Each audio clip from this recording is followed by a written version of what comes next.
আজকে আমার মেয়ের জন্মদিন, তাই আমরা কিছু মানুষের জল খাবারের ব্যবস্থা করেছি।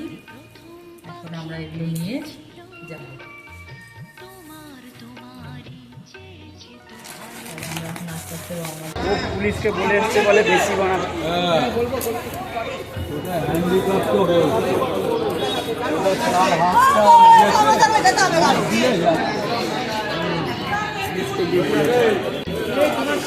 আমার কন্যার শুভ জন্মদিনে রৌদ্রনারায়ণ সেবা করা হচ্ছে। মেয়ের বাবা সবাইকে দেওয়া হচ্ছে। সবাই ভিড় করে আছে, খুব ভালো লাগছে আমার।